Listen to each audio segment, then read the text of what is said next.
சமூக வலைதளங்களில் நாங்கள் இன்னாருக்கு தான் அழிச்சோம்னு விஷுவலாக பதிவு பண்ணுற பழக்கம் தமிழ்நாடு அரசியலில் கிடையாது. அப்போ இந்த 3 கட்சிகளும் அப்படி ஒரு வேலையே செய்யாததுனால அவங்க ஜீரோவில் இருக்கிறாங்க. விஜய் கட்சியினுடைய வீடியோ மட்டும்தான் பதிவாகுதுன்றதுனால நமக்கு சமூக ஊடகம் ஒரு மிகப்பெரிய அலை சுனாமி அப்படிங்கிற ஒரு உணர்வை ஏற்படுத்துகிறார்கள். இது ஒரு வகையில் யோசிச்சோம்னா தோற்றப்பிள்ளையாக நம்ம பார்க்க வேண்டியிருக்கு. இப்போ விஜய் அவர்கள் யாருடைய வாக்குகளை குறிவைக்க போகிறார், பிரிக்க போகிறார் அப்படின்னா, யாருடைய வாக்குலேருந்து எடுக்க போகிறார்னா, இப்போ 2 பேர்கிட்ட இருந்துமே எடுக்கிறார். அதிமுக இருந்து அதிகமாக எடுக்கிறார் அப்படின்னு நம்ம ஒரு உதாரணத்துக்கு எடுத்தோம்னா, திமுக தான் ஃபர்ஸ்ட்ல இருக்கும். அதிமுக அது மொத்தத்தையுமே விஜய் எடுத்தாலும் கூட அவரால் ஜெயிக்க முடியாது. கான்ஃபிடென்ட்டா இருங்க, நல்லதே நடக்கும். திமுக ஒரு 60 புதிய வேட்பாளர்களை களமிறக்கியது. அந்த 60 பேரில் ஏற்கனவே இருந்தவங்களை போட்டால் திமுக தோற்க வாய்ப்பு இருக்குன்னு கட்சி புரிந்திருக்கிறது. குழந்தைகள் பேசும்போது பெற்றோர்கள், நம்ம இந்திய பெற்றோர்களை பொறுத்த வரைக்கும் அடம் பிடிச்சா சமாதானப்படுத்த செஞ்சு தரேன்னு தான் சொல்லுவாங்க. உள்ளே போனவங்க அத்தனையும் விஜய்க்கு தான் போட்டாங்களான்னு ஒரு கேள்வி இருக்குது. அது அவங்களுக்கு மட்டும்தான் தெரியும். ஏன்னா 2 பெரிய கட்சிகளுடைய பாரம்பரியத்துக்குள்ளே தான் தாவேகாவும் வந்து சேர்ந்திருக்கிறது. அவங்களால முடிஞ்ச வரைக்கும் அவங்களும் பணம் கொடுத்திருக்கிறார்கள். குறைஞ்சது ஒரு 10,000 கோடியாச்சும் உள்ளே போயிருக்கு. இந்த தேர்தலில் நம்ம அதை அவமானத்தோடு பதிவு பண்ண வேண்டியிருக்கு. விஜய்க்கு வர கூட்டம் அத்தனை பேரும் ஓட்டு போட்டாலும் அதை ஜெயிக்க உதவுமா அப்படிங்கிற கேள்வியை நோக்கி நீங்கள் அதை நகர்த்துங்களேன் அப்படின்னு நான் ஒரு பார வைப்பேன். இதுக்கு ஒரு உதாரணம் சொல்லுவாங்க. எம்ஜிஆர் அவர்கள் கர்நாடகாவில் அவர் ஒரு பிரச்சாரத்துக்கு கூப்பிடுறாங்க. அவர் போகிறாரு. அங்கே போயிட்டு மிகப்பெரிய கூட்டம் பேசி முடிச்சுட்டு அழைத்த அந்த தலைவர்கிட்ட சொன்னார், அதிமுக திமுகவை விட கூடுதலாக போகாமல் விஜய் அங்கிருந்து பெருவாரியாக வாக்குகளை தன்வயப்படுத்தி இருக்கிறார்.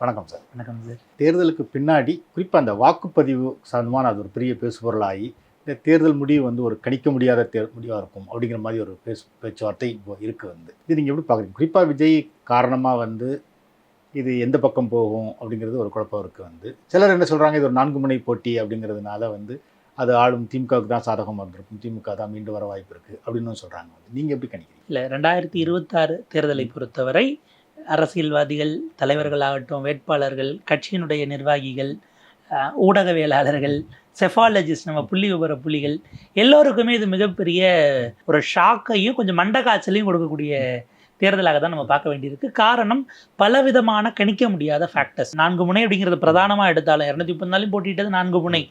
ஆனால் அதை தாண்டி மற்ற 3 முனைகளும் அவங்கவுங்களுக்கான பேக்கெட்ஸில் அந்த அவங்களால எவ்வளோ இம்பேக்ட் ஏற்படுத்த முடியுமோ ஏற்படுத்துகிறாங்க.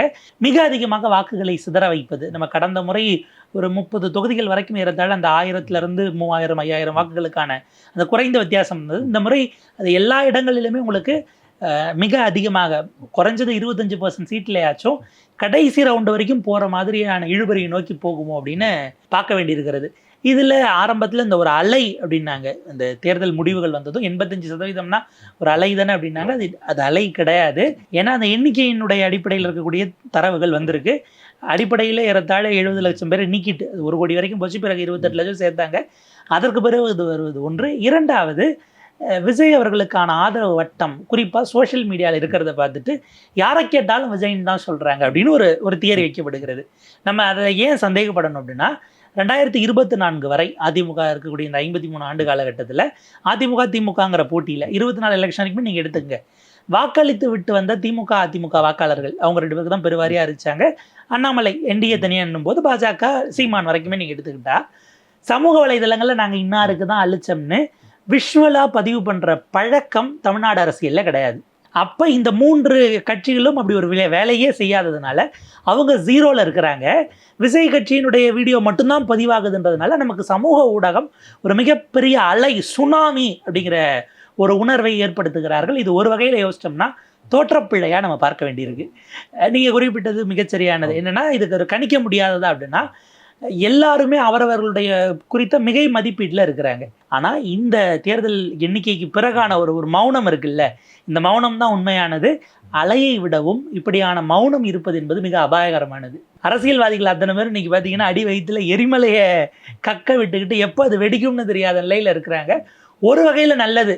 சாதாரண குடிமக்கள் நீங்கள் நினைக்கிற நேரத்துக்கு அவங்க வந்தால் அவங்கள எப்படி மரியாதையாக நடத்துகிறீங்களா, தேர்தல் நேரத்தில் மட்டும் போய் அவங்கள தாங்குன்னு தாங்கிறது, இதை மட்டும் செஞ்சுக்கிட்டு இருந்தவங்களுக்கு அவங்களுடைய அதிகாரம் என்ன, வெறும் அந்த வாக்கு செலுத்துவதை மட்டுமே செய்யக்கூடியவர்களுடைய அதிகாரம் என்னன்னு புரிஞ்சுக்கிறதுக்கு ஒரு காலகட்டமாக இது போயிருக்கு. அதுக்கு வேணால் நம்ம இந்த தேர்தலுக்கும் மக்களுக்கும் இதில் பங்கு பெற்ற எல்லாருக்கும் நன்றி சொல்லிக்கலாம். இப்போ விஜய் அவர்கள் யாருடைய வாக்குகளை குறிவைக்க போகிறார், பிரிக்க போகிறார் அப்படின்னா, யாருடைய வாக்குலேருந்து எடுக்க போகிறார்னா, வாக்கு வைத்திருக்கிற எல்லோருடைய வாக்குகளையும் விஜய் எடுப்பார். உங்ககிட்ட வாக்கு இருக்குன்னா அது 0.5%, 0.25%, 25-30 எவ்வளவா இருந்தாலும் எல்லாத்துலேருந்து விஜய்க்கு ஒரு ஆதரவு வட்டம். ஏன்னா நீங்கள் எல்லாவற்றையும் அவர் என்ன பண்ணுறாருன்னா செங்குத்து பிளவாக அவர் பிளக்கிறார். இந்த கிராஸ் செக்ஷன் அப்படிங்கிற மாதிரி நீங்கள் பல காரணிகள் எடுத்துக்கிட்டாலும், அது பெண்களாக, இளைஞர்களாக, எந்த செக்டாரை எடுங்க, அல்லது சிறுபான்மை மக்களாக, நீங்கள் மொழி சிறுபான்மையினரோ அல்லது மத சிறுபான்மையினரோ இல்லை பெருவாரியாக இருக்கக்கூடிய மக்களோ யாரை எடுத்தாலும் அதற்குள்ள விஜய்க்கான ஒரு ஆதரவு வட்டம்ங்கிறது இருக்குது.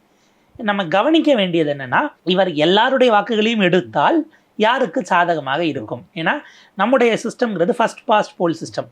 இருக்கிறவங்களில் யார் முதல் எண்ணிக்கை வராங்களோ சதவிகிதம் அவங்க அங்கே ஜெயிக்கிறாங்கங்கிறது தான். அப்போ இந்த இடத்துல முதல் அணி 40 இருந்தால் தான் வெற்றி, இல்லை உங்களுக்கு யூஎஸ் மாதிரி 50.1 வாங்கணும் அப்படிங்கிற அந்த சிஸ்டம் இல்லாததுனால விஜய் திமுக அதிமுக 2 பேரும் 2021 நமக்கு எடுக்கிறோம்னா, இவங்க அதிமுக திமுக கூட்டணிகள் இவங்க 2 பேருக்குமானதுன்னு பார்க்கும்போது இங்கே 5.5% வாக்கு இருக்குது வித்தியாசம். 5.5% வாக்கு அப்படின்னும் போது ஆன்டி இன்கம்பன்சியில் ஒரு 5% பொசிஷனே போங்க. இப்போவும் ஒரு 0.5% திமுக லீடில் தான் இருக்காங்க. விஜய் இவங்க 2 பேரை விட 1 ஜாஸ்தியாக போகணும். இது 39, இது 39ன்னு வச்சா அவர் 40 வாங்கினா தான் ஜெயிக்க முடியும். ஏற்கனவே இங்கேயே 69 இருக்கிறதுனால அவர் 40 வாங்க முடியாது. இப்போ 2 பேர்கிட்ட இருந்துமே எடுக்கிறாரு. அதிமுக இருந்து அதிகமாக எடுக்கிறார் அப்படின்னு நம்ம ஒரு உதாரணத்துக்கு எடுத்தோம்னா, திமுக தான் ஃபர்ஸ்ட்டில் இருக்கும். அதிமுக அது மொத்தத்தையுமே விஜய் எடுத்தாலும் கூட அவரால் ஜெயிக்க முடியாது. அந்த 30 தான் அவர் தன்மைப்படுத்த முடியும். அப்போ திமுகவுக்கான எட்ஜ் இருக்கும். 2 பேர்ட்டு சமமாக எடுக்கிறாரு அப்படின்னா, இங்கே ஒரு 5 இங்கே ஒரு 5னா இது 34, இது 34 ஆகும். திரும்ப அப்படியும் விஜய் ஜெயிக்க போகிறது இல்லை. திரும்ப திமுகவுக்கான எட்ஜ். அப்போ அவர் எப்படி அதிமுக ஜெயிக்கணும் அப்படின்னா, அதிமுகவிடமிருந்து எடுப்பதை விட 2 மடங்கு அல்லது 3 மடங்கு திமுகவிடமிருந்து அதிகமாக எடுத்தால் விஜய் ஜெயிப்பதுங்கிறது இது அரித்மெட்டிக்காக நம்ம பார்க்க வேண்டியிருக்கு. இதில் இன்னொன்று, 4 முனைகளும் பலமாக முதல்ல ஜெயிக்கிறவங்களுக்கான வாக்கு சதவீதம் குறைந்தாலும் பிரச்சனை இல்லைங்கிற சூழல் வரும். அதுக்கு மிக சரியான உதாரணம் 1977 எம்ஜிஆர் 33% வாக்குகளோடு ஜெயிக்கிறார்.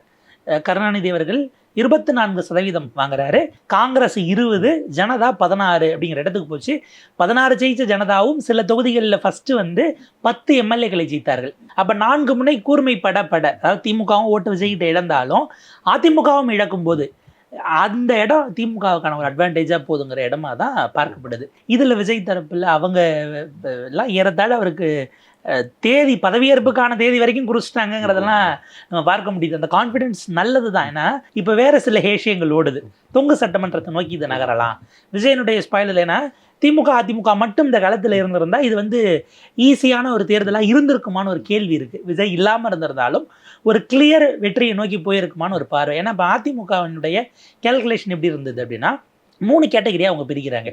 முதல்ல உதயசூரியன் இல்லாமல் கூட்டணி கட்சிகள் போட்டியிடுகிற அந்த ஒரு 45 தொகுதிகளில் நம்ம கண்டெஸ்ட் பண்ணி அதில் எவ்வளோக்கு எவ்வளோ ஜெயிக்க முடியுமோ அதை எடுக்கலாம் அப்படின்னு ஒரு கொஷன் வைக்கிறாங்க. இரண்டாவதாக அவங்களுக்கான ஒரு 25-30 தொகுதிகள் எப்போதும் ஸ்ட்ராங் அதிமுக தான் அப்படிங்கிறது. அவர் இந்த முதற்கட்ட பட்டியல் ஒரு 23 பேர் விட்டார்ல, ஏறதாழ அவங்க 23 பேர் வெற்றியாளர்கள்ங்கிற அளவுக்கு நம்ம இப்போயே கருதிக்கலாம். அப்படியான அவங்களுக்கான ஸ்ட்ராங் ஹோல்டு. மூன்றாவது, திமுக ஒரு 60 புதிய வேட்பாளர்களை களமிறக்கியது. அதை அதிமுக எப்படி ரீட் பண்ணுறாங்கன்னா, அந்த 60 பேரில் ஏற்கனவே இருந்தவங்களை போட்டால் திமுக தோற்க வாய்ப்பு இருக்குன்னு கட்சி புரிந்திருக்கிறது.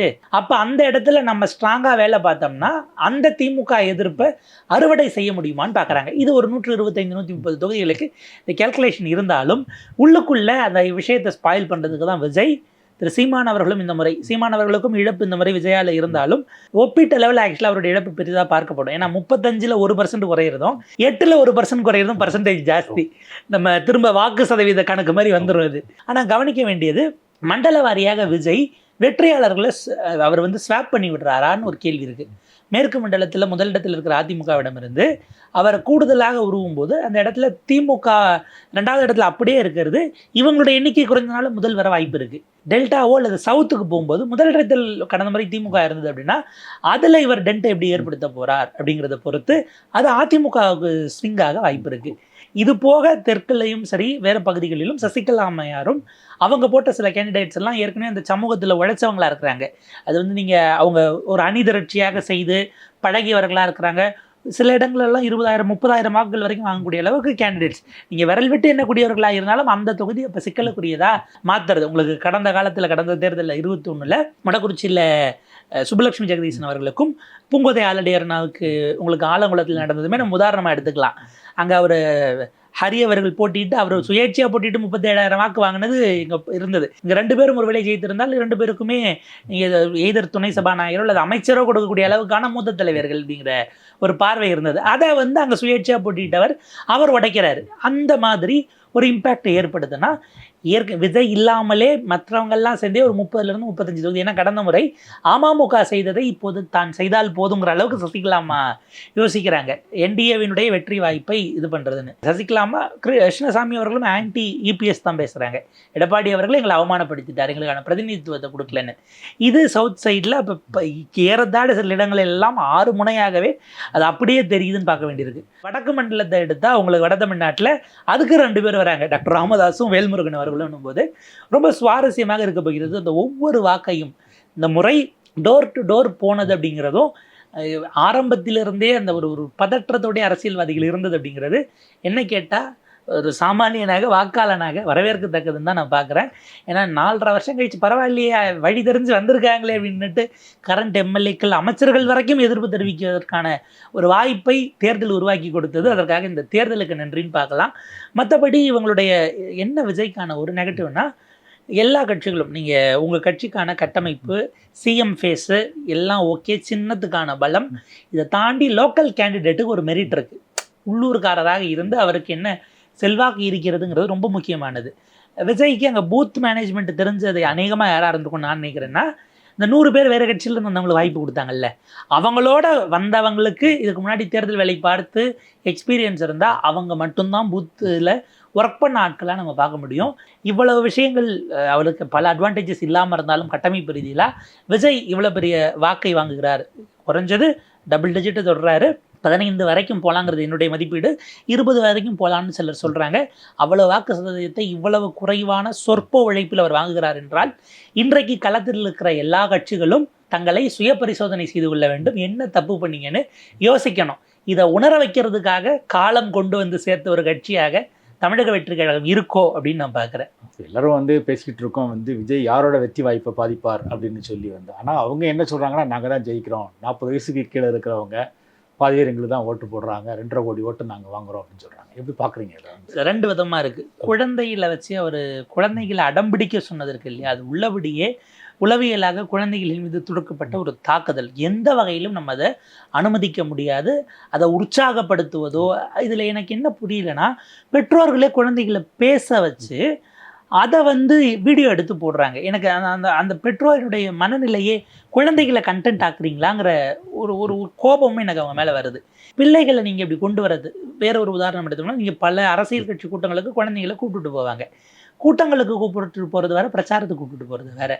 பிரச்சாரத்தை தாண்டி நீங்கள் ஒரு கட்சியினுடைய முகவராக மாற்ற முயற்சி பண்ணுறீங்க. இது ஒரு பொறுப்புடைய பெற்றோர் அதை நிச்சயமாக ஊக்குப்படுத்தக்கூடாது அப்படிங்கிறது ஒரு பார்வை இருக்குது. ஏன்னா அது குழந்தைகளை அவங்க நம்ம ஏன் வாக்கு செலுத்துகிற வயசை 18 வச்சோம்னா ஓரளவுக்கு யோசிக்கிற நிலையில் பிள்ளைகள் இருப்பாங்க, சரி தவறுங்கிற உரையாடலை நிகழ்த்த முடியும்னு ஒரு 18 நம்ம வச்சுருக்கிறோம். ஒரு காலத்தில் 21 இருந்தது. அப்போ அந்த வயது வர அவங்களை இன்ஃப்ளூயன்ஸ் பண்ண முயற்சி செய்வதுங்கிறது அடிப்படையில் மேனிப்புலேஷன். நீங்கள் குழந்தைகளை உங்களுக்கு தகுந்தாற் போல் உளவியலாக அவர்களை திருகி நீங்கள் பயன்படுத்துகிறீங்கிற ஒரு விமர்சனம் இருக்குது. குழந்தைகள் பேசும்போது பெற்றோர்கள், நம்ம இந்திய பெற்றோர்களை பொறுத்த வரைக்கும் அடம் பிடிச்சா சமாதானப்படுத்த செஞ்சு தரேன்னு தான் சொல்லுவாங்க. அத்தனை பேரும் இப்போ அதை தான் செஞ்சாங்களாங்கிறது அவங்களுக்கு மட்டும்தான் தெரியும். ஏன்னா நான் செஞ்சு தரேன் அப்படின்ட்டு ஒரு கெடு கொடுப்பாங்க. அடம் பிடிக்கிற குழந்தையை சமாதானப்படுத்துறது தான் முதல்ல. உள்ளே போனவங்க அத்தனையும் விஜய்க்கு இப்போ தான் போட்டாங்களான்னு ஒரு கேள்வி இருக்குது. அது அவங்களுக்கு மட்டும்தான் தெரியும். ஏன்னா நீங்கள் இந்திய பெண்களை பொறுத்தவரை அவங்க ஒரு டிரான்சிஷன் கடந்து வந்திருக்கிறாங்க. 3 தலைமுறைக்கு முன்னாடி யாருக்கு போடணும்னு வீட்டில் கேட்டுட்டு போய் போட்டுட்டு வந்தாங்க. அடுத்த தலைமுறை யாரெல்லாம் நிற்கிறாங்கன்னுட்டு வீட்டில் ஒரு உரையாடல் நடத்திட்டு ஒரு சஜஷன் கேட்பாங்க, முடிவு அவங்க தான் எடுப்பாங்க. 3வது தலைமுறை அது குறித்து பேசணும்னு அவசியம் இல்லை. நான் ஒரு முடிவை நானே பார்த்து எடுத்துக்கிறேன், ஓட்டு போட ஒன்றா போனோம், வீட்டில் இருக்கிறவங்களோட போயிட்டு அவங்க பாட்டுக்கு போட்டுட்டு வருவாங்க. முழுக்க முழுக்க அவங்களுடைய அசஸ்மெண்ட்டுங்கிற இடத்துக்கு போயிடுச்சு. இதிலிருந்து திரும்ப ரிவர்ஸில் போய் யாருக்கு போடணும்னு பிள்ளைகள் சொல்லுவதை வாங்கிட்டு போகிற நிலைமைக்கு இந்திய பெற்றோர்கள் குறிப்பாக தாய்மார்கள் போவாங்களான்னு எனக்கு ஒரு கேள்வி இருக்குது. இதில் இன்னும் ஒரு கேட்டகரி இருக்குது. நம்ம எக்ஸிட் போல்ஸ்லேருந்து பல வியூக விற்பனர்கள் எல்லாம் களத்துக்கு போகிறாங்க. மக்கள் போடுறத கரெக்டாக தான் சொல்கிறாங்களா அப்படிங்கிற ஒரு பார்வையும் இருக்குது. பலர் ஊருக்குள்ளே சொந்தக்காரங்களுக்குள்ளே நம்ம போட்ட கேண்டிடேட் ஒரு வேளை தோத்துட்டார் அப்படின்னா நம்மளை பகடி பண்ணுவாங்க. அது சொந்தத்தில் பேசும்போது இவன் போட்டான் அதனாலே தோத்து போயிட்டான், ஜெயிக்கிறவனுக்கு போட வேண்டியதானே அப்படிங்கிற மாதிரியான சில பார்வையோடு இருக்கும். அதனால் ஜெயிக்கிறவங்களுக்கு தான் போட்டேன் அப்படின்றது இல்லை, அந்த சுற்றி இருக்கிற ஒரு பியர் ப்ரெஷருக்கு சொல்லக்கூடியதுங்கிறதும் இருக்குது. வாக்காளர்கிட்ட நீங்கள் எக்ஸிட் போல் எடுத்தாலும் அவங்க உண்மைதான் சொன்னாங்களாங்கிறது அவங்களுக்கு மட்டும்தான் தெரியும். இந்திய வாக்காளர்களில் ஷை ஓட்டர்ஸ், சைலண்ட் ஓட்டர்ஸ்னு 2 விதமாக வாக்காளர்கள் இருக்கிறார்கள். பப்ளிக் ஒப்பீனியன் பைட்டே நம்ம கேட்க போகிறோம், வாக்ஸ் பாப் போகிறோம் அப்படின்னா பேச வைக்கிறதுக்கு நம்ம 10 பேர்ட்டே எடுக்கிறோம்னா குறைஞ்சது ஒரு 70-80 பேரையாவது நீங்கள் கேன்வாஸ் பண்ணணும், அவங்கள கன்வின்ஸ் பண்ணணும். மைக்கு இல்லைன்னா, கேமரா ரோல் போகலைன்னா அவங்க நல்லா பேசுவாங்க, ஆன் பண்ணால் வேண்டாம்ப்பான்ருவாங்க. அது அங்கே போகக்கூடியவர்களுக்கு அது ரொம்ப நல்லா தெரியும். நீங்கள் அவங்ககிட்ட பேசி அவங்கள சமாதானப்படுத்தி அவங்கள ஒரு மாதிரி டியூன் பண்ணி அவங்கள ஆன் கேமரா போனாலும் ஒரு டேக் போய் அவங்களுக்கு இதாகிடுச்சுன்னா வேண்டான்னுட்டு போகக்கூடியவங்களும் இருப்பாங்க. இப்படியான உளவியல் கொண்டவர்கள் ஆரம்பத்திலே வேண்டாங்கிறவங்க ஷை ஓட்டர்ஸ், சைலண்ட் ஓட்டர்ஸ், யார்கிட்டையும் நான் சொல்ல மாட்டேன், அதையே நான் சொல்லணும் என்கிற வகையில் இருப்பாங்க. என்னுடைய அரசியல் நான் செய்கிற அதிகபட்ச செயல்பாடு ஓட்டு போடுறது தான். அது என்னோட பர்சனல், நான் என்னோட சாய்ஸை சொல்ல மாட்டேன்னு இருக்கக்கூடியவங்க. இவங்களையும் நம்ம யாராலையும் எக்ஸிட் போலுக்குள்ளே சேர்க்கவே முடியாது. அப்போ ஒரு செக்ஷனே உள்ளே வராமல் போதுங்கிற வாய்ப்பும் இருக்குது. இப்போ இவ்வளவு இருந்தும் கூட விஜய் என்னென்னா, நம்ம லெவல் பிளேயிங் ஃபீல்டுன்னு ஒரு வார்த்தை சொல்லுவோம், எல்லாருக்கும் அங்கே சமமான வாய்ப்பு அளிக்கப்படுகிறதான்னு. சோஷியல் மீடியாவில் வேறு யாருக்குமே அவங்களுக்கு ப்ரெசன்ஸே இல்லை, அல்லது விர்ச்சுவலாக அவங்க போட்டதில்லை. கடந்த காலத்தில் வாக்களித்தவர்களும் சிலர் ஃபேஸ்புக்கில் இதில் பதிவாக போடுவாங்க, நான் மாற்றத்துக்காக வாக்களித்தேன், இந்த ஆட்சி தொடரணும்னு வாக்களித்தேன், அதிகபட்சம் இவ்வளோ தான். அது எழுத மட்டும்தான் செய்வாங்க. இவங்க எல்லாத்தையுமே ரீல்ஸாக கொண்டு வராங்க, ஷார்ட்ஸாக கொண்டு வராங்க, விற்பனை ஓடுகிறது. எனக்கு இதில் இன்னும் மோசமானது என்னென்னா, விஜயனுடைய ஆதரவாளர்களை குறிவைத்து பெருமளவுக்கான வர்த்தகம், வணிகம் தொடங்கி இருக்கிறது. அது நமக்கு இன்னும் அதிர்ச்சி ஊட்டக்கூடியதாக இருக்குது. நீங்கள் பார்த்தீங்கன்னா விஜய் அவர்களுடைய புகைப்படம், இந்த ஃப்ரண்ட்டில் முதலமைச்சர் அப்படின்னு போட்டு C Joseph Vijay chief minister of Tamil Nadu இங்கிலீஷில் தமிழில் போட்டு அந்த ஃபோட்டோ ஃப்ரேம் பண்ணி விற்பதற்கான விற்பனைங்கிறது தொடங்கியிருக்கு.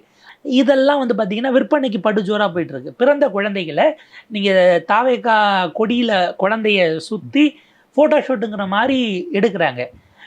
அந்த பிறந்த குழந்தைக்கு வாயில் விசிலை வச்சு ஃபோட்டோஸ் எடுத்துக்கிட்டு யாரோ ஒருவர் தன்னுடைய விற்பனையை அடுத்த கட்டத்துக்கு நகர்த்துவதற்காக இதை வணிகமாக்குறார் அப்படிங்கிறத பார்க்க வேண்டியிருக்கு. கேலண்டர் பிரிண்ட் பண்ணிட்டாங்க. அதுக்குள்ளே அதில் முதல் தேதியே 4/5/2026 மேலே விஜய் அவர்கள் இந்த சீஃப் முதலமைச்சர் அப்படிங்கிற இதில் உட்காந்துருக்க மாதிரியான ஃபோட்டோ வச்சு எங்கேயாவது மே மாதத்துலேருந்து கேலண்டர் அடிக்கலாங்கன்னா அடித்து விற்பனைக்கு வந்துருச்சு, ஆன்லைனில் கஸ்டமைஸாக வியாபாரத்துக்கு வந்துருச்சுங்கிறதெல்லாம் பார்க்க முடியுது. இவ்வளவு பேரும் பார்த்தீங்கன்னா, அதாவது எரிகிற வீட்டில் பிடுங்கினது லாபங்கிற மாதிரி ஒரு எந்தூர் இருக்குது, ஒரு உற்சாகம் இருக்குது. அவர்களை விஜய் என்கிற அந்த கட்சியின் தலைவர் அவர்களை ஒரு அமைப்பாக திரட்டாததால், ஒழுங்குபடுத்தாததால், ஒரு இலக்கை ஃபிக்ஸ் பண்ணி அதை நோக்கி பயணிக்க வேண்டும், எப்படி படிநிலையில் பயணிக்கிறதுன்னு ஒரு தலைவராக நடந்து கொள்ளாததனால் அத்தனை பேரும் முடிந்தவரை அவர்களிடமிருந்து எதை எடுத்துக்கொள்ள முடியுங்கிற வணிக நோக்கோடு இன்றைக்கு அவர்களை அணுகி கொண்டிருக்கிறார்கள். இது கூட வேண்டாம்னு சொல்ல முடியாத ஒரு தலைவராக விஜய் இருக்கிறார். காரணம், ஃபஸ்ட் டே ஃபஸ்ட் ஷோங்கிற பேரில் தன்னுடைய சொந்த ரசிகர்கள் சுரண்டப்படுவதை எதிர்த்து ஒரு நாளும் வாய் திறக்காத பர்சனாலிட்டி கொண்டவர். இதெல்லாம் எதிர்ப்பாருன்னு நம்ம எதிர்பார்க்க முடியாத ஒரு சூழலாக அது இருக்குது. ஃபேஸ்புக்கில் எழுதுகிறாங்க, யாரை கேட்டாலும் விசிலுக்கு போட்டேன்னு சொல்கிறாங்க. அது மாதிரி அவங்கள கட்சியிலேருந்தே சொல்கிறாங்க 18 to 29 வயசில் எல்லோரும் எங்களுக்கு தான் ஓட்டு போடுவாங்க அப்படின்னு அவங்களும் ஒரு கணக்கை சொல்கிறாங்க. இப்படி சோஷியல் மீடியாவில் இருக்கிற நிலைமை தரையில் பார்க்கும்போது எப்படி இருக்குன்னு. இதில் என்ன ஒரு விஷயம்னா, நம்ம இதை வேற ஒரு கோணமாக பார்க்கலாமான்னு எனக்கு ஒரு எண்ணம் உண்டு. எப்பயுமே இதுக்கு முன்னாடி விஜய்க்கு வர கூட்டம்லாம் ஓட்டா மாறுமா அப்படின்னு பலரும் கேட்பாங்க. நான் அப்போ அதை ஏன் வேற ஒரு கோணத்தில் பார்க்கக்கூடாது? விஜய்க்கு வர கூட்டம் அத்தனை பேரும் ஓட்டு போட்டாலும் அதை ஜெயிக்க உதவுமா அப்படிங்கிற கேள்வியை நோக்கி நீங்கள் இதை நகர்த்துங்களேன் அப்படின்னு நான் ஒரு பார்வை வைப்பேன். எதற்குன்னா, இப்போ அவர் திருநெல்வேலி போகிறாருன்னா அன்றைக்கி திருநெல்வேலி, தூத்துக்குடி, தென்காசி, முடிஞ்ச வரைக்கும் கன்னியாகுமரி, இன்னும் யார் யாரால் வர முடியுமோ 4 அல்லது 5 மாவட்டங்கள் வரைக்கும் போச்சுன்னா 25 30 தொகுதியிலேருந்து அன்றைக்கி கூட்டியிருப்பாங்க. நீங்கள் அந்த 30 தொகுதிக்கு அதை பிரிச்சிங்கன்னா அது தொகுதிக்கு 5000 ஓட்டு கூட வராது என்கிற நிலைக்கு போகும். தூத்துக்குடியில் நடந்த ரோட் ஷோ ஆகட்டும், அவர் நடத்திய அத்தனை இடங்களுமே நீங்கள் அப்படி தான் வருது. இப்போ அதே போல் கேட்கிறவர்கள் எல்லாம் விஜய்க்கு வாக்களிக்கிறார்கள். இந்த சோஷியல் மீடியாவில் பதிவு பண்ணுறவங்க யாரை கேட்டாங்க அப்படின்னா இது அத்தனையும் அந்த எலெக்ஷனில் அரித்மெட்டிக்கலாக வெற்றியை முடிவு செய்யக்கூடிய அந்த முதலிடத்தை நோக்கி நகரக்கூடியதாக வந்திருக்கிறதா அப்படிங்கிற கேள்வி இருக்குது. அந்த இடத்துல தான் வேற யாருமே இல்லாமல் இவங்க ப்ரெசன்ஸ் மட்டும் இருக்கும்போது நமக்கு அது மட்டும்தான் என்கிற பிம்பம் நமக்கு தெரிவதா நான் பார்க்குறேன். அவங்க அத்தனை பேரும் சொல்கிறாங்க சரிதான். இவங்களே இப்போ நமக்கு 2 விதமான கேள்வி வருது. அவங்க தான் அன்றைக்கு வாக்கு செலுத்தக்கூடிய அன்னைக்கு சொல்கிறாங்க கிளாம்பாக்கத்துலேருந்து போக விடாமல் சதி செய்து விட்டார்கள்னு கம்ப்ளைண்ட் போது அறிக்கை வருகிறது.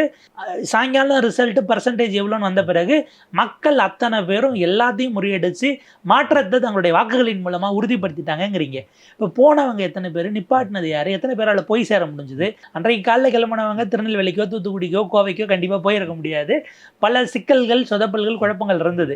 அப்போ விஜயே அதில் அவரை ஏமாத்திக்கிறாரா இல்லை மற்றவர்களுக்கு அவருக்கு உண்மை தெரிந்திருந்தும் இப்படி ஒரு கட்டமைப்பை கொண்டு வருகிறாரான்னு ஒரு கேள்வி இருக்குது. இந்த தேர்தலுக்கு பிறகுதான் ஒரு மிகப்பெரிய சமூகம் தன்னுடைய இதுவரை பயணித்த வழியிலிருந்து சமூகமும் அரசியலும் நம்முடைய குடும்பம் என்கிற மிகப்பெரிய நிறுவனங்களும் வேறு ஒரு கோணத்திற்கு ஒரு பரிணாமத்திற்கு போவதற்கான வாசலாக இந்த தேர்தல் அமைந்திருக்குன்னு நான் பார்க்குறேன். வர கூட்டத்தை வச்சு கணக்கு பண்ணால் 5000 ஓட்டு தொகுதிக்கு அப்படின்னு சொல்லி, ஆனால் அவங்க எல்லாரும் ஒரு வாக்குச்சாவடிக்கு எங்களுக்கு 200 ஓட்டு வருங்கிறாங்க. வாக்குச்சாவடிக்கு 200 போதுமாங்கிற கேள்வி தான் வருது. முன்னாடி அது 1000 வரைக்கும் இருந்தது. இந்த மாதிரி 75,000 அதை நிறைவிட்டு 750லேருந்து 850ங்கிற அளவுக்கு அதை கொண்டு போயிருந்தாங்க. அப்போ அந்த இடத்துல அந்த 200 அவர் யார் யார்கிட்ட எடுக்கிறாரு, அடுத்து மீதி இருக்கிற 2 கட்சியில் ஒன்று 250 ஒன்று 300 வாங்கினா முடிஞ்சு போச்சு இல்லையா? அந்த இடம் கவனிக்கத்தக்கதா நம்ம பார்க்க வேண்டியிருக்கு. இதில் இன்னொன்று ஏறத்தாழ அவருடைய ப்ரெசன்ஸ் என்பது கிராமங்களை நோக்கி ஊடுருவியதான ஒரு கேள்வி இருக்குது. கிராமங்களில் கிளைக்கழகம், கிராமங்களில் இருக்கக்கூடிய அந்த சமூக அமைப்பு முறைக்குள்ளே நீங்கள் ஊடுருவணும். அங்கே பார்த்தீங்கன்னா உங்களுக்கு சாதி ரீதியிலான பிளவுகள் இருக்கா, 2 இடத்துலையும் நீங்கள் வேலை செய்யணும். 2 இடத்துலையும் அந்த முரண்கள் வரும்போது அதை பெரிய அளவுக்கு வெடிக்காமல் சமாதானப்படுத்தக்கூடிய இடத்துல ஒரு ஃபெசிலிட்டேட்டராக ஒரு இடையிலிருந்து அதை சுமூகமாக கொண்டு போகக்கூடிய இடத்த ஒரு அரசியல்வாதி பண்ணுவாங்க. இதுக்கு ஒரு உதாரணம் சொல்லுவாங்க. எம்ஜிஆர் அவர்கள் கர்நாடகாவில் அவர் ஒரு பிரச்சாரத்துக்கு கூப்பிடுறாங்க. அவர் போகிறாரு. அங்கே போயிட்டு மிகப்பெரிய கூட்டம் பேசி முடிச்சுட்டு அழைத்த அந்த தலைவர்கிட்ட சொன்னார், அது இடைத்தேர்தல் நினைக்கிறேன், அவர் எப்படியும் ஜெயிக்க மாட்டார் அப்படின்னாரு. அந்த தலைவர் இவ்வளோ பெரிய கூட்டம் வந்திருக்கு எப்படிங்க சொல்கிறீங்க அப்படின்போது, வந்த கூட்டம் சரி, அவங்கெல்லாம் நான் வர்றதுக்கு முன்னாடியே உற்சாகமாக இருந்தேன், நான் வந்ததும் உற்சாகப்படுத்தலை, நான் அவங்களுக்கு வணக்கம் சொன்னது எனக்கு பதில் வணக்கம் சொன்னாங்க, அவங்க என்னை பார்க்க வந்திருக்காங்க, நான் பேசினதை கேட்க வரல அப்படின்னு அவர் அதை கணிச்சு சொல்லிட்டு வந்ததாகவும், அதற்கு பிறகு அந்த தேர்தலில் உள்ளபடியே அவர் ஆதரித்த வேட்பாளர் தோல்வியடைந்தார் அப்படின்னு ஒரு விஷயம் பதிவு பண்ணுவாங்க. இன்னொன்று, இந்த ஒரு நேரத்தில் தான் நீங்கள் வர முடியும், வந்து எங்ககிட்ட கேளுங்க, எங்ககிட்ட பேசுங்க, என்ன இருக்குன்னு நீங்கள் வரும்போது நான் பேசணும்னு பல விஷயத்தை எடுத்து வச்சுருப்பேன். அடுத்த தேர்தல் நீங்கள் ஓட்டு கேட்டுங்க தானே வருவேன், வா இருக்குன்னு நான் வச்சுருப்பேன், இதை என்கிட்ட உரையாடணும். இதை தாண்டி திமுக அதிமுகவினுடைய அந்த பூத் ஏஜென்ட் கட்டமைப்பு எப்படிங்கிறது, திமுகவில் அதை இன்னும் கூட அவங்க ஆட்சி அதிகாரத்திலும் இருந்ததுனால ஒரு வருஷத்துக்கு முன்னாடியே இந்த ஒர்க்குகளை ஆரம்பிச்சிட்டாங்க. என்னென்னா அந்த BLO A1, BLA1, BLA2 கீழே பிஎல்சின்னு ஒன்று போடுறாங்க. ஒரு பூத்துக்கு 10 பேர் கொண்ட கமிட்டி. ஒவ்வொரு ஆளும் அந்த பூத்தில் இருக்க 100 பேரோட தொடர்பில் இருக்கணும். அவங்களுக்கு ஏதாவது பிரச்சனை, அரசு சேவைகள் கிடைக்கணுமா, இல்லை வேறு ஏதாவது அரசு அலுவலகங்களில் கொண்டு போய் ஃபைல் பண்ணணுமா, மனு கொடுக்கணுமா, இது எல்லாத்தையும் கோஆர்டினேட் பண்ணி செஞ்சு தர்றதுக்கு அவங்க கமிட்டி போட்டு ஒர்க் பண்ணியிருக்கிறாங்க. அதிமுகவினுடைய கட்டமைப்பு நம்ம அவ்வளோ சாதாரணமாக எடை போட்டுற முடியாது. அவங்க அந்த கிராமத்தில் ஏதாவது ஒன்றுனா, நீங்கள் பல நேரங்களில் சிவாஜி தோற்றுறதற்குமே சொல்லுவாங்க, அவருக்கு அவரும் நின்று அதே அந்த தொகுதி திருவையாறு, இந்த பக்கம் நின்னவரும் 2 பேரும் ஒரே சமூகம். அங்கே எலெக்ஷன் முடிஞ்ச பிறகு ஒரு நாள் கழிச்சு பேர் ஒரு பத்திரிகையாளர் அங்கே போகும்போது அவர் கேட்டார். அவங்க சொன்னாங்க 2 பேரும் ஒரே ஆள் தான், எங்கள் ஆள் தான், ஆனால் நான் ஏதாவது ஒரு பிரச்சனைனா இவருக்கு இங்கேயே இருப்பார், ஊர்லேயே இருப்பார், நான் போய் சொன்னால் செஞ்சு தருவார். சிவாஜி கோட்டை போட்டு நானே சென்னைக்கா போக முடியும், எங்கள் ஊரில் பிரச்சனைனா அது எங்களால் போக முடியாதுல்ல, அதனால தான் அவருக்கு போட்டோம் அப்படின்னு. அது ஒரு உணர்வாக இருக்கும். நீங்கள் தொகுதிகளை எடுத்துக்கிட்டாலே ஒரு அளவுக்கு தொழில் செய்யக்கூடியவர்களாக இருக்கிறாங்க மக்கள். அங்கே ஒரு வியாபார நிறுவனங்கள் வர்த்தகம் நடக்குது அப்படின்னா உள்ளூர் எம்எல்ஏ ஏதாவது ஒரு விஷயம்னா தீர்த்து வைக்கிற இடத்துக்கு அல்லது அவர்கிட்ட போய் அணுகக்கூடிய இடத்துக்கு இருக்கணும்னு தான் யோசிப்பாங்க. அந்த இடத்துல இவர் எங்கே இருக்காருன்னு தெரியாதுன்னா என்ன ஆகுங்கிற ஒரு உணர்வும் விஜயின் மீது அவர் இன்னும் 2 தொகுதியிலேயே வந்திருக்கவும் வாய்ப்பு இருக்குது. என்னென்னா அந்த இடத்துல லோக்கல் கேண்டிடேட்ஸனுடைய அந்த அவங்களுடைய செல்வாக்கு அப்படிங்கிறது கூடுதல் பலமாக இந்த 2 கட்சிக்கும் மாறி இருக்கணும்னு நம்ம பார்க்க வேண்டியிருக்கு. பூத்தில் 200 ஓட்டு வருது அப்படின்னா ரொம்ப பெரிய விஷயம். தமிழ்நாடு தழுவி வருதாங்கிறது முதல் கேள்வி. வராமல் இருந்திருக்கு அப்படின்னா என்ன காரணம்? நீங்கள் ஒரு வேகத்தில் இவ்வளோ வாக்குகள் பெருமளவு வந்துருச்சுன்னு வைங்க, 15% வருது என்னோடய எஸ்டிமேட்லன்னு வச்சாலும், அடுத்த 5 ஆண்டுகள் அவர்கள் திரும்பவும் உங்களோட பயணிக்க உங்களை நம்ப வைப்பதற்கு நீங்கள் என்ன செயல்படுவீங்கிற கேள்வி இருக்குது. ஏன்னா அவங்கள திருப்திப்படுத்தணும். நம்ம ஓட்டு போட்டு அவர் ஜெயிக்கலைனாலும் கேள்வி கேட்டார், திமுக அதிமுகவை கேள்வி கேட்கணும், நான் போட்டேன், கடுமையாக கேள்வி கேட்டார். எதிர்த்து நிற்க முடியல. மக்களுக்கு வெற்றியாளர் என்பதை விடவும் தான் மதித்து வாக்கு செலுத்தியவன் போராளியாக இருக்கிறானான்னு பார்ப்பது தான் இந்திய வாக்காளர்களுடைய மனோநிலை. ஜெயிக்கலைன்னா என்ன பரவாயில்ல, எனக்காக நான் கேட்க நினைச்ச கேள்வியை சண்டை செஞ்சாரு என்கிற உணர்வு தான் ரொம்ப முக்கியமானது. இதெல்லாம் விஜய் கருத்தில் கொண்டாரா அப்படிங்கிற கேள்வி இருக்குது. அப்படி கேட்டோம்னா அதுக்கான பதில் இல்லை என்பதாகத்தான் இருக்குது.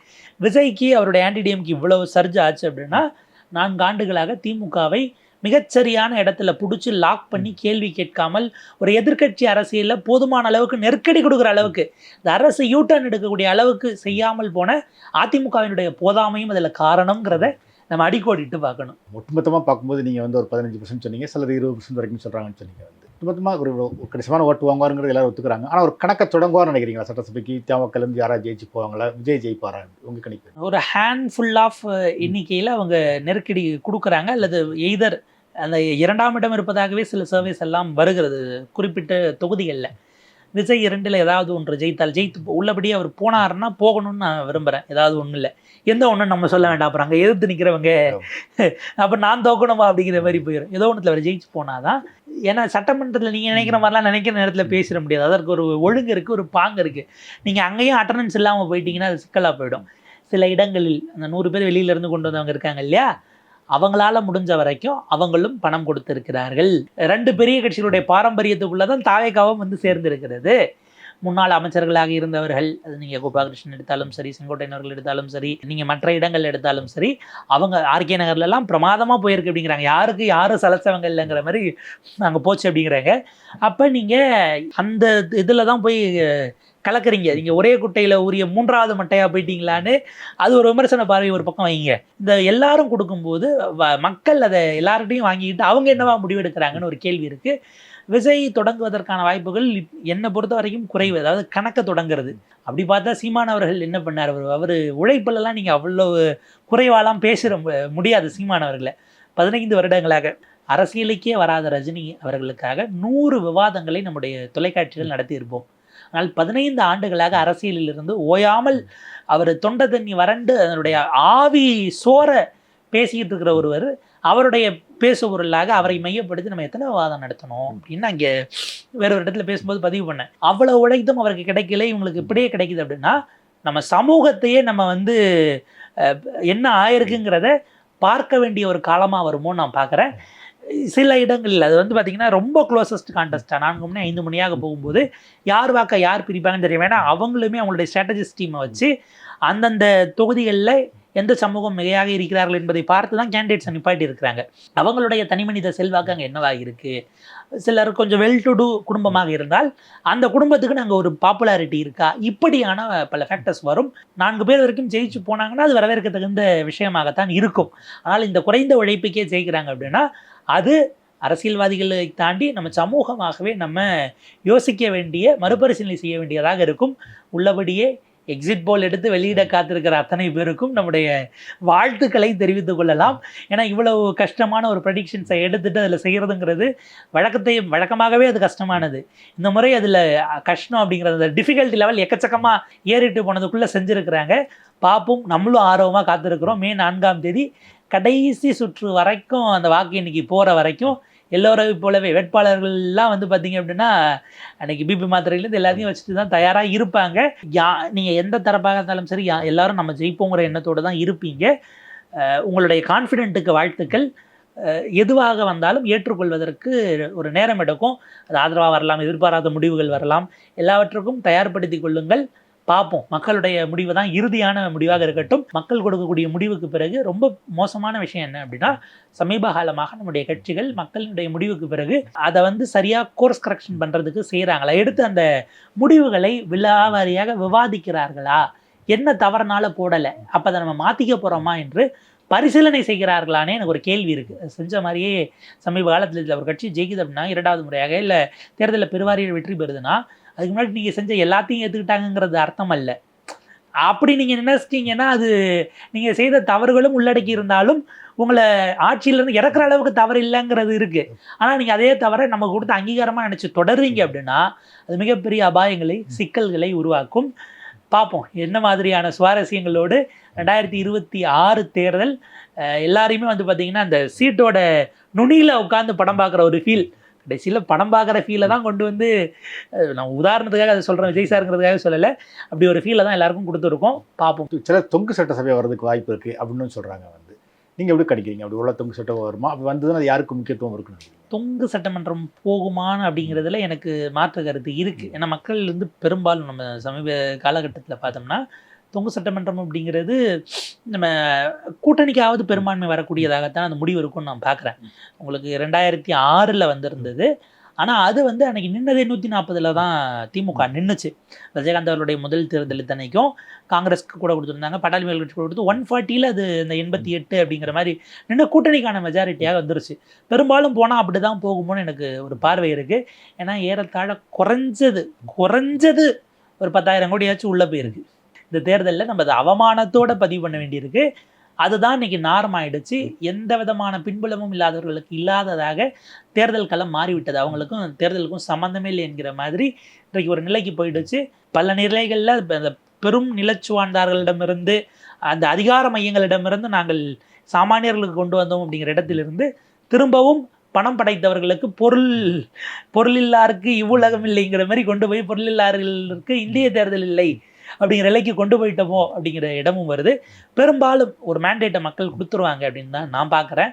மண்டல வாரியிலாக முன்ன பின்ன இருந்தாலும் கூட ஓவராலாக அது ஒரு பேலன்ஸ், அது அதிகார ஈக்குவலிபிரியம் நம்ம ஒரு வார்த்தை சொல்லுவோம், அந்த சமநிலை அப்படிங்கிறத கரெக்டாக கொடுத்துருவாங்கங்கிறது என்னுடைய ப்ரெடிக்ஷனாக இருக்குது. தொங்கு சட்டமன்றம் வராது அப்படிங்கிறது என்னுடைய பார்வை. என்னென்னா இந்த ஜஸ்ட் மிஸ்டில் தப்ப வச்சோம்னா ஜாக்கிரதையாக இருந்துக்கு அப்படின்றதுக்கான ஒரு எச்சரிக்கை மணியை கொடுப்பார்கள் அப்படின்னு நான் ப்ரெடிக்ட் பண்ணுறேன். யாருக்கு வாய்ப்பு இருக்குன்னு நினைக்கிறீங்க? ஒவ்வொரு கட்சிக்கும் 4 வகையான வாக்குகள் இருக்கும். திமுகவுக்கு அவருடைய பேசக்கூடிய சித்தாந்தம், அது வந்து பார்த்திங்கன்னா மாநில சுயாட்சியாக இருக்கலாம், மொழி உரிமையாக இருக்கலாம், சமூக நீதியாக இருக்கலாம், இப்படியான விஷயங்கள். அடுத்தது அந்த தலைமை பொறுப்பில் இருக்கிறவருக்கான அவருடைய பர்சனாலிட்டிக்கு ஒரு வாக்கு. 3வது அந்த கட்சி யாரோ ஒருவரை எதிர்த்து அந்த எதிர்ப்பு அரசியலை பேசி ஒரு ஆன்டி ஓட்ஸை வாங்குவாங்க. 4வது அந்த கட்சி ஆட்சி அதிகாரத்தில் இருந்தால் பயனாளர்கள் அப்படிங்கிற கேட்டகரி. இதில் இது ஒரு பக்கம். இது திமுக எடுத்தோம்னா அந்த மாநில உரிமை மொழி செய்யாச்சு அப்படின்னாலும் அதிமுக அதை சாஃப்ட் டோனில் பேசுது. எடப்பாடி பழனிசாமி அவர்கள் அது போதுமான அளவுக்கு பேசலன்னு இவங்க ஒரு நரேட்டிவை செட் பண்ணுறாங்க. விஜய் அதை திமுகவோட ஸ்ட்ராங்காக பேசினா தான் இந்த ஓட்டு அவருக்கு வரும். அவர் அப்படி பேசின மாதிரி தெரியல. ஆளுநர் வேண்டாம்னு முதல் இதில் தீர்மானம் போடுவார், பட் அதற்கு பிறகு இஷ்யூஸ் வந்து அவர் பேச மாட்டார். அந்த வாக்குகள் நகர வாய்ப்பு இல்லை. 2வது ஒரு தலைவராக முத்துவேல் கருணாநிதி ஸ்டாலின், திரு MK ஸ்டாலின் அவர்கள், அவருடைய தகப்பனார் முன்னாள் முதலமைச்சர் திரு கலைஞர் அவர்களுக்கு இருந்த எதிர்ப்பு வாக்குகளை விட இவருக்கு கம்பேரிட்டிவ்லி குறைவோன்னு ஒரு பார்வை இருக்குது. ஒப்பீட்டு அளவில் இவருக்கான அக்செப்டன்ஸ் அவரை விட கொஞ்சம் கூட இருக்குங்கிறது இருக்குது. ஒரு 5 ஆண்டுகளாக அவருடைய நிர்வாகம் சார்ந்து அதில் விமர்சனங்கள் இருந்தாலும் கூட அவர் 3 தேர்தல்களாக 2 நாடாளுமன்ற தேர்தல் அதில் அவர் கேரி ஓவர் பண்ணதில் ஒரு பெரிய டென்ட்டை விஜய், ஏன்னா விஜய் ஒரு அதிகார இடத்துல உட்கார்ந்து நிர்வாகியாகி பெட்டராக காமிச்சாதான் அந்த ஓட்டுகளை இழுக்க முடியும். அந்த வாய்ப்பு விஜய்க்கு இல்லை. 3வது ஆன்டி பிஜேபி. விஜய் பெரிய அளவுக்கு பேசலை. சிறுபான்மை வாக்குகள் விஜய்க்கு டிரான்ஸ்ஃபர் ஆகணும்னு ஒரு பார்வை இருக்குது. சிறுபான்மை சமூகத்திலேயே இளைஞர்கள் வாக்கு விஜய் கிராஸ் செக்ஷனில் எடுக்கலாம். பட் நான் முன்னாடி குறிப்பிட்டதை போல் ஒரு அளவுக்கு குடும்ப பொறுப்புகளை சுமக்கூடிய இடத்துக்கு போகிறாங்க அப்படின்னா பிஜேபி வரக்கூடாதுங்கிற நோக்கத்தில் யாருக்கு போட முடியும் அப்படின்னு அந்த டாக்டிக்கல் ஓட்டிங்குள்ளே அவங்க போயிடுவாங்க. ஆன்டி பிஜேபி அந்த இடம், பிஜேபி எதிர்ப்பை திமுகவோட கடுமையாக விஜய் பேசினா தான் அந்த ஓட்டை நாம் பக்கம் இழுக்க முடியும், அவர் இழுக்க வாய்ப்பு இல்லைங்கிற இடம் இருக்குது. 4வதாக பயனாளர்கள். இந்த பயனாளர்களில் ஒரு செக்ஷனை விஜய் இழுக்கலாம். ஏன்னா பயனாளர்கள் அப்படின்னா அதில் பல திட்டங்கள் நான் வந்தாலும் செய்வேன்னு சொல்லியிருக்காரு. அதனால் யார் வந்தாலும் அது தொடரதான் போகுது அப்படின்னும் போது அவருக்கே வாய்ப்பு கொடுக்கலான்னு இந்த இடத்துல மட்டும்தான் டென்ட் வரும். ஆனால் இதையே நீங்கள் அதிமுக எடுத்தீங்கன்னா அடிப்படையில் அவங்க பேசக்கூடியது அண்ணாயிசம் அப்படிம்பாங்க, திமுக பேசக்கூடியதை சாஃப்டாக பேசுவாங்க. மத்திய அரசை கடுமையாக எதிர்க்காமல் வலியுறுத்தலின் மூலமாகம்பாங்க. விஜய் அதை தான் பண்ணிக்கிட்டு இருக்காரு. ஸோ அதில் ஒரு பங்கு, அது பந்தியில் பங்குக்கு கேட்குற மாதிரி தான், பாயசத்தில் பங்கு கேட்குற மாதிரி தான். அடுத்தது எடப்பாடி பழனிசாமி அவர்களுக்கான தலைமைத்துவம், அதற்கான ஒரு ஃபாலோவர்ஸை அவர் உருவாக்கியிருக்காராங்கிற கேள்வி இருக்குது. அவருக்கு போன பிப்ரவரி மாதம் 24ஆம் தேதி, இந்த பிப்ரவரி மாதம் தான் ஏறத்தாழ கட்சியில் இருந்த உட்கட்சி சண்டெல்லாம் முடிஞ்சு சசிகலாமா தனி கட்சி ஆரம்பித்தாங்க. அது வரைக்கும் அவர் பொதுச் செயலாளராக தொடர்வாராங்கிற கேள்வியிலே வச்சு அவரை கொண்டு போயிட்டாங்க. அதனால தான் விஜய் கான்ஷியஸாக என்ன பண்ணுறாரு, இவருக்கு முன்னாடி இருந்த ஜெயலலிதா அம்மையார், MGR அவர்கள், அண்ணா வரைக்கும் இவர் தன்மையப்படுத்த முயற்சிக்கிறார். அதிமுகவில் அந்த ஓட்டையும் விஜய் ஒரு டென்ட்டுக்கு முயற்சி பண்ணுறார். 3வது அவர்கள் பேசக்கூடியது திமுக எதிர்ப்பு. இந்த 4 வருடங்களில் எடப்பாடி பழனிசாமி அவர்கள் பேசினார், நிறைய பேசியிருக்கார். ஆனால் அதில் ஊடகத்துக்கு கிடைச்ச ஹைப்பை விட விஜய்க்கு ஜாஸ்தியாக கொடுத்துருக்கோம் அப்படிங்கிறத கவனிக்கணும். அதிலையும் போறார். 4வது பயனாளர்கள்.